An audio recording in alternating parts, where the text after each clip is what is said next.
All right, guys, we brought a special guest to the channel once again for the upcoming match between Canada and Panama. It's Rogelio Mitre from Rogelio Mitre TV.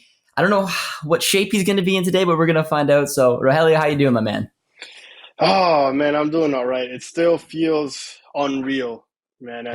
It seems like I don't know. The only thing that's going through my mind um, is this really happening, right? Is Panama really out of the World Cup? I'm kind of in disbelief and disappointment, but at the same time, trying to stay positive, trying to think about what changes are needed to hopefully not go through this again and stay competitive in CONCACAF.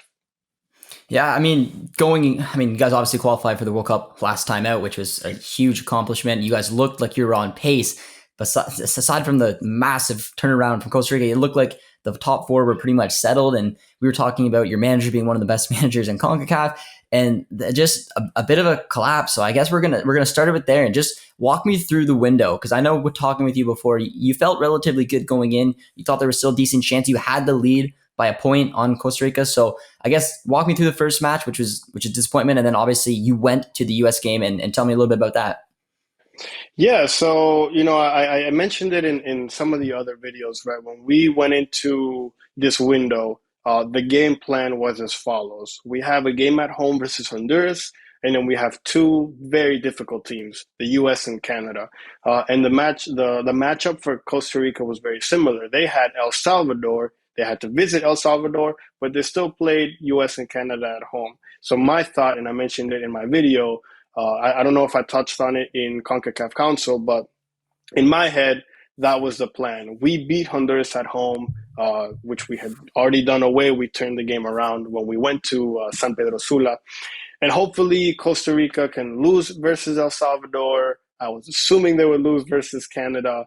And then same thing with the US, and that was going to be it. And we were going to be safe, stay safe in probably fourth place. Unfortunately, once again in one of these key games for Panama, the team chokes. We lose at home, and Costa Rica wins. Second game comes, right? We then face the U.S. in Orlando.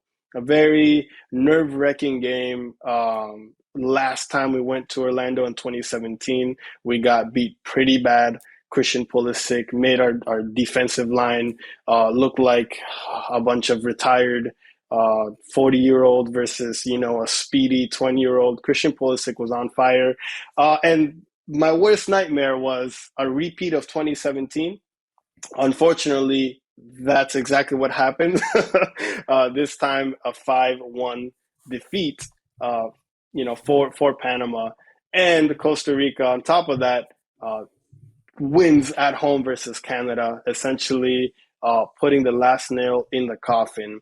If I had to describe, Panama's situation, I feel like World Cup qualification was in our grasp. And for me, it came down to two or three key games. When we visited Costa Rica, when we visited El Salvador, and then also when we received Costa Rica in the very first window. Those were three very winnable games. Unfortunately, or maybe the tie in Roma Fernandez when we received Costa Rica doesn't deserve a spot. I'll change that actually to uh, Honduras visiting us, right? The first game of this very last window. Those three games essentially were key games where we didn't get the result we needed. And essentially, they explain why Panama is not going to be participating in Qatar 2022. Yeah, and I'd agree with you, because specifically on this window, because going in, like you were talking about, you had the lead, you had a comfortable lead, and if you would have got that win against Honduras, it still would have given you a fighting shot. And with going up against Honduras, who, bottom of the Concacaf, they've had a terrible, terrible World Cup qualifying campaign so far, and U.S. really haven't. You had a couple of slips up, like you touched on, but there's still sort of been a ton of confidence going in here. And it was a bit of a surprise, because I thought the work that you guys did in the last World Cup was impressive, as well as what you guys did up until Costa Rica caught fire. So it is a little disappointing to not get that result, and then just, yeah, like you mentioned, nail in the coffin against the U.S. It's tough, but you went to the game. Obviously, you flew there, you traveled there. Just tell me a little bit about the experience, because it did look like a pretty solid atmosphere, and I know that I think you met Tact which is kind of cool. So just give us a little bit of your experience going through that, even though the result probably didn't do any favors. Yeah, no, the Exploria Stadium in Orlando was a wonderful environment. There was, as a Panamanian American, I was honestly happy because just seeing the growth in soccer culture in the U.S. Has been amazing. I was talking to a USMNT fan next to me at the stadium, and I remember him saying, like, "Oh man, when I grew up in the '80s and '90s, we would always be outnumbered at home." And I was afraid that that would happen in Orlando with so many Panamanians being in Orlando. But no, that isn't what we saw. We saw the number was around 22,000 and something. So it was about 22,000 people at Exploria Stadium.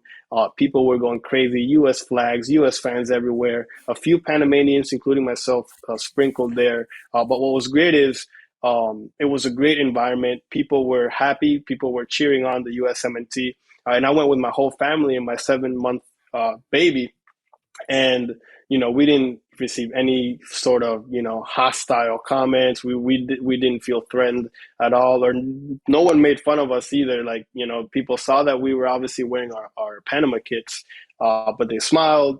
It was a great environment, so I definitely recommend making it to a U.S. game if you or our viewers here ever get a chance.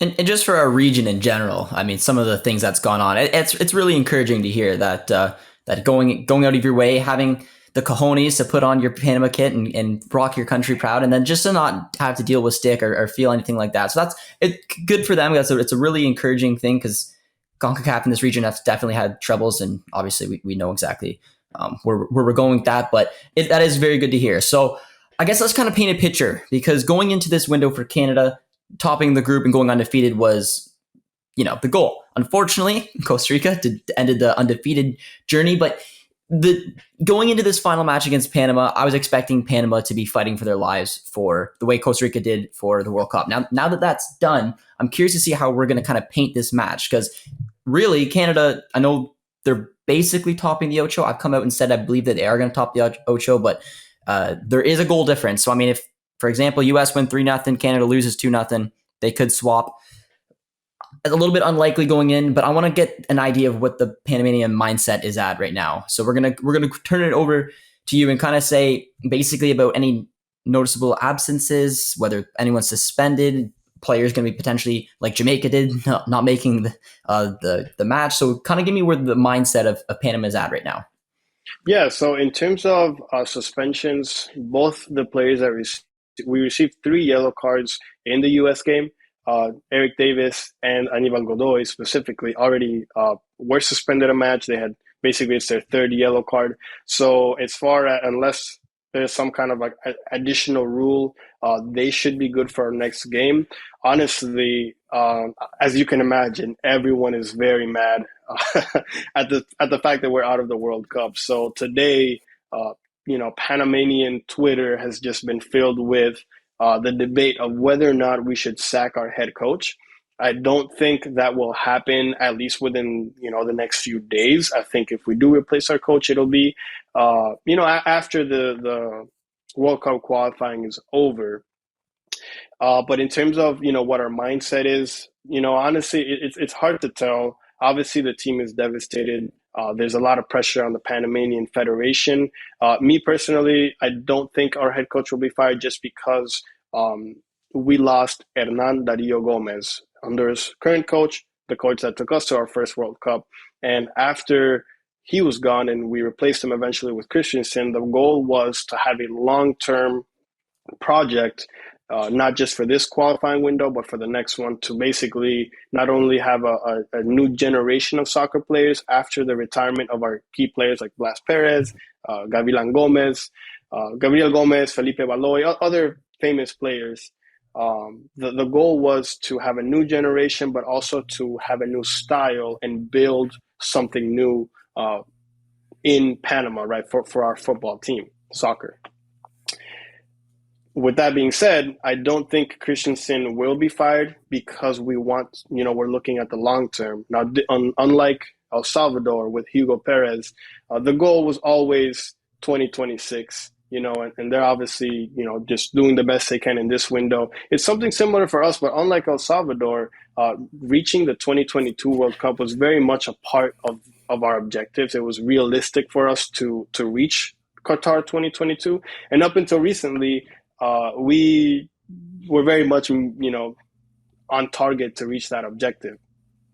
We're going into our last game with no hope of reaching that objective. So now, that's the question on everyone's mind. Yeah, and like I said, I was expecting the game to be very, very different because I know that Canada was going to have things to play for. They still do. Pot 3 is up for grabs, and we'll get into that in a sec. But I still think there was a big difference, and I talked about this with Eddie when we were talking about the Costa Rica preview. Was Costa Rica was fighting tooth and nail for the World Cup. That's a completely different animal than fighting for Pot 3. And we saw it. Costa Rica had a game plan. They stuck to it. They got out a gritty 1-0 victory that ended up going a massive way to get them qualified or potentially qualified with the interconfederational playoffs. But now it kind of flipped. Panama's got nothing to play for, and Canada technically does. But there's still a very unlikely chance that they couldn't top the Ocho, which is definitely an objective. They need at least 1 point to guarantee that. And then on top of that, here's a scenario where we can clinch into Pot 3, which, there's no guarantee, but you would assume percentage-wise, if you get into Pot 3, you have a better chance at the draw, which is coming up this Friday. So for Canada to get in into Pot 3, these are the scenarios. Canada must win their game they must win their game, and then 2 of these next 5 things must happen. So North Macedonia winning away to Portugal. You never know. They knocked out Italy, so that could potentially happen. Ghana to knock out Nigeria. Egypt has to lose to Senegal, but still qualify. So they have to lose 2-1 to Senegal and then go through on away goals to go through. So that's a bit of an unlikely one. Tunisia needs to lose as well. And then Morocco needs to lose. So 2 of those 5 different scenarios need to happen as well as Canada needs to win. So there is something to play for. So when we get into our starting 11 and I build it, I think Canada will go into a pretty strong starting 11, but I'll kind of explain maybe not. We'll have to see. But we're going to throw it back over to you, Rogelio, and if you can build us your starting 11. And I think you potentially came up with 2, what you kind of expect to see / what you think you're going to see. So you take it away first, and then I'll get into mine. Yeah. So essentially, Panama has nothing to play for. I think that was very, true. So in terms of a starting 11, what I would do if I was head coach is I would put all of the younger players and essentially just throw them at Canada and see what happens. But in terms of, I think more importantly, what Thomas Christensen will do, I expect him to go with Luis Mejia as our goalie, Eric Davis as left back, Andres Andrade from the Bundesliga, Arminia Bielefeld, Fidel Escobar, Michael Amir Murillo. No changes on that defensive line, except maybe Eric Davis, who was not in the starting 11 in the last game. In terms of our midfield, Godoy and Carrasquilla. Then our attacking 3, we have Freddy Gondola as our left midfielder, left winger, Edgar Joel Bárcenas as our 10, and Alberto Quintero as our right winger, with the striker being Ismael Diaz. The main difference there would be Ismael Diaz as a striker instead of a player like Rolando Blackburn, who received a yellow card, or even Cecilio Waterman. I think because there's so much backing in terms of the Panamanian crowd, maybe Tomás Christensen will want to appease the people and put him in the starting 11. He's a player that many people have been calling for. Unfortunately, in terms of our qualifying hopes, it's too little, too late. But maybe he'll put him in the starting 11 since so many people are calling for his replacement. And Freddy Gondola on the left wing instead of Jose Luis Rodriguez, a player who just like on TV, in person, gave the same impression, all fluff and no substance, playing around with the ball, but lacking any real ability to provide service to our striker or actually, shoot a shot on target.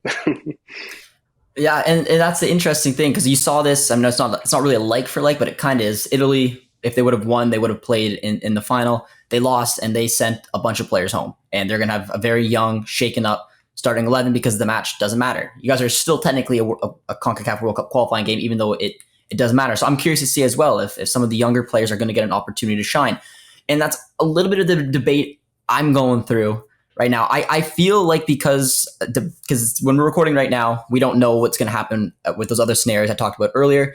So I'm going to build two starting 11s very quickly. And the reason I'm going to do the two is, one, if there is something to play for, I think there's going to be a bit of a little bit of a shift up, but a bit of a stronger starting 11. And then if not, I've talked about the brotherhood mentality that John Herdman likes to do, and he likes to reward players. He wants to get everyone in this window a chance. This is history for Canada, the first World Cup since '86. There's nothing more as a coach, because he really values the loyalty of these players and everyone that has been on this journey. He wants to make sure everyone gets minutes. That's simple. And you saw it from the substitutions yesterday. Once the game was pretty much decided and Canada was going to get the 3 points and qualify, he threw on the 5 players on the bench who clearly had the most impact, the ones that have been with them the longest throughout the way. So you saw players like Cavallini come on. You didn't see like the newer players like Ugbo come on or Kone come on, because they're in the squad, but they're newer. So it was just a little bit of that loyalty that you like to see him show. And I have a feeling that if there's pot threes potentially not to play for, you're probably going to see a bit of a switch up. So this is my starting 11 going strong, going for pot three. And I got them lined up in the 3-5-2 system. I got Borjan in net, right wing back Larea, outside right center back is Johnston because he didn't start the last match. I'd put, potentially, if Henry's fit, you could put Henry back at the central 3, but he went off with a bit of what looked like a hamstring injury. So if he's not, then you put one of the lefties. So I'd probably put Scott Kennedy back in there. Then you have Kamal Miller to his left, Atakubi at left wing back. Then I went with the midfield 3 of Hutch, Steph, and Osorio. David Lairn up front. One of the key players not being in there would be Tejan Buchanan. And then for the mixed up starting 11, the one to have fun with is there's nothing really to play for, depending on how the other results go. Throw Crépeau in net, have Johnson at right back, Cornelius and Miller, your 2 center backs, both lefties. But again, it's just the way that Herdman will probably want to get them on the pitch, specifically Cornelius. Gutierrez at left back.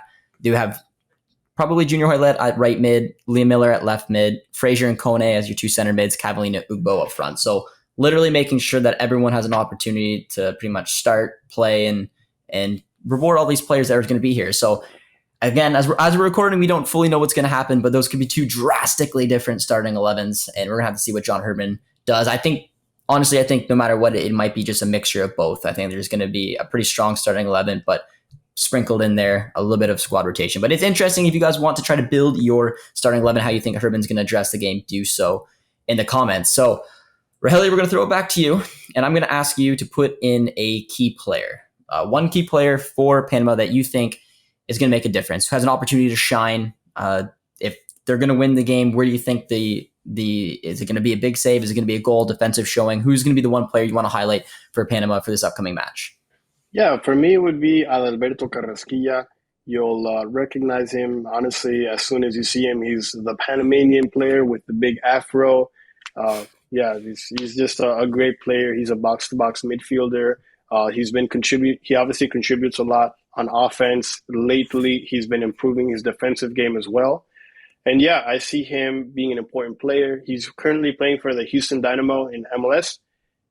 He was playing in the Spanish second division. Honestly, I wouldn't be surprised if within the next 2 years, he's playing in the top 5 leagues. Honestly, a great player.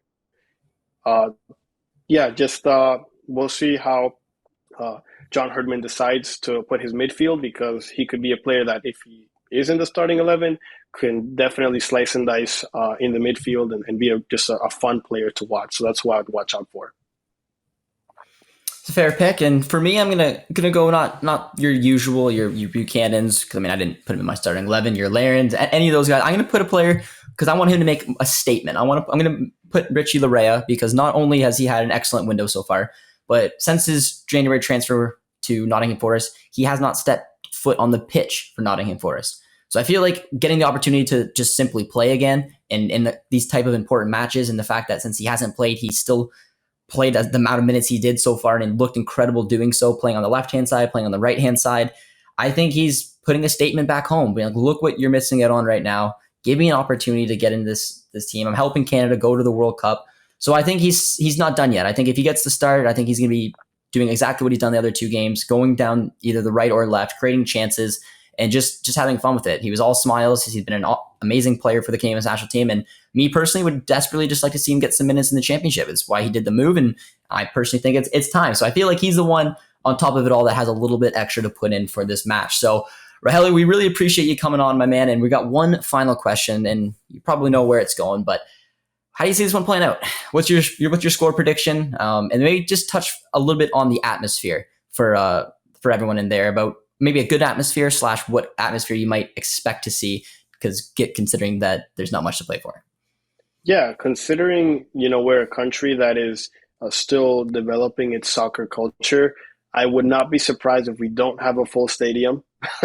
So, I mean, I'm more than 50% sure that the stadium is not going to be filled. We have a lot of people who are supporters when things are going well. And then when things are going bad, they might not be there. So, as much as I hate to say it, in terms of the atmosphere, it's definitely not going to be hostile. And Roman Fernandez, we're not a country that, throws things at people and whatever. So I don't expect something crazy like that. So in terms of atmosphere, it'll be probably not full. Probably still the people who are there will be cheering on the team. In terms of predictions of how the game will go, my true hope is that we can, go into this last game with honor, right? Not just a completely deflated team. So I expect still a difficult game for Canada. We'll probably, in terms of a score prediction, let's just throw 2-2. let's have a game with lots of goals, and where our ego is not damaged even more. Hey, I would take a 2-2. It'd be a good goal scoring, fun way to end it. It would get us the point that we guaranteed to need to top the Ocho. I feel like depending on the circumstances of Canada, who they put in there and how Panama is feeling, I kind of feel like it's going to be just one of those matches. Like, let's get through the 90, have a little bit of fun. I was going to say maybe like a 1-0 win for Canada / a 1-1 draw. That's something where I'm thinking it all depends. It all depends what's going to happen with this pot 3 prediction. But anyways, it's good to hear that. I mean, it won't be a hostile environment, because I know some Canadians that are going to make the journey down there, and I hope that they travel safe and enjoy it, because it is still a pretty cool moment for Canada right now, and a tough one for Panama. But we appreciate you coming on, my man. His channel will be linked in the description if you guys want to check it out. And if you want to say any last words, especially a little description about your channel, you go right ahead, my man. Yeah, no, I appreciate you having me on the channel, man. Honestly, the only thing I have to say is just thank you. I love to see the growth in interest, right, in CONCACAF in general. This is a region that is full of surprises and high competition, right? Who would have thought that, at the beginning of, what was it, August or September, right, when this final octagonal started, that the table would end the way it was. We've seen some teams descend and some teams ascend, and it's just been great, man. So I'm definitely grateful to be here on the channel and, at least represent my country proudly, just like I did in Orlando. We'll always be proud to wear, to represent our nation. So yeah, I'll definitely be watching Canada and hoping that, the teams that do make it to the World Cup can represent CONCACAF in, a very respectable manner. Well said, man. And you represented them very proudly. And here's a fun fact for you guys just to take away: in my fun CONCACAF octagonal prediction video, Rogelio commented, because I put Panama at the basement, and he said, no, they're going to do better than that. And for a long time, it looked like they were going to qualify. So it was pretty cool getting you on the channel and being able to talk about them, my man. So you guys got the link to the channel. If you guys want to check it out, definitely go by and show some support. And once again, we appreciate him having on. Hopefully you guys will enjoy this. Be sure to leave your predictions as well in the comments, drop a like, all that good stuff. Subscribe if you're new, and we'll see you guys next time. Cheers, friends.